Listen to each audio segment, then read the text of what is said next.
Эгерде бир адам бирөөгө зулумдук кылып кое турган болсо, туура эмес мамиле кылып кое турган болсо, ошол адамдын өзүнөн гана албастан, ошол адамга тиешелүү үй бүлөсү болот, же агасы, иниси, атасы, ошолорго да тийиштүү кылып туруп күнөөнү мойнуна асып коюшкан. Баягы бирөө үчүн баары жооп берет дегендей да, Алла сактасын.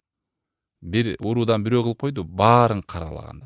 Анан Аллах Таалам да бул нерсени тыйып, Фатыр сүрөсүнүн 18 аятында «Вала тазиру вазирату визра ухра». Эч бир адамдын күнөөсүн башка бир адам көтөрбөйт деген.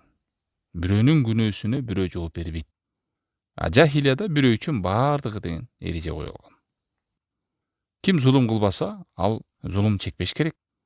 Ал анын башка бир досунун же тууганын, жакынынын катасы үчүн жазага тартылбаш керек. Керек болсо абакеси болсун, атасы болсун, баласы болсун, ким гана болбосун, жооп бербейт ал нерсеге. Бирөөгө зулум кылып зыян кылды, ким кылса өз башы менен тартат. Мына ислам ушул нерсеге буйруду.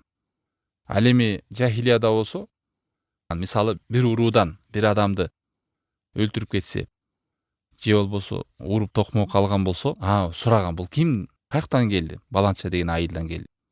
Анан бул да айылдын баары топтолуп барып, ошо айылдын үйлөрүн өрттөп, талкалап, бирөө үчүн баардыгы жооп берет деп. Анан ушинтип кыргышып, анан ал уруудагы кайсыл айылдан биз талкалады, кеттик деп алар дагы 2-3 урууну топтоп барып, аларды барып талкалашат. Сураган эмес. Ким өлтүрдү, ким зыян бериши жок. Ушул айылдан болду, баарыңар өлөсүңөр, баарыңар жоопко тартыласыңар. Ошентип уруу болуп, айыл болуп, кырылышып, талашып, тартышып, бирөө үчүн баары деп коюп жооп берип жүрө берген. Алла сактасын. Адамдар түшүнбөй калган арада, биз эмне болдук? Ошо силерден бир надан чыгып туруп, баарыңар күнөөкөрсүңөр. Алла сактасын. Куранда Бакара сүрөсү 194-аятында Алла Таалам баяндайт. Эгерде кайсы бир адам зулумдук кыла турган болсо, анын жазасы кандай?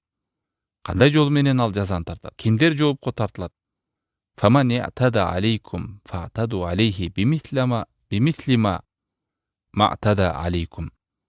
Фаман я'тада, ким зулумдук кылып, душмандык кылган болсо силерге, силер дагы ошо зулумунун, душмандыгынын деңгээлинде жообун кайтарасыңар деген. Кимге? Ошол адамга, ошолорго.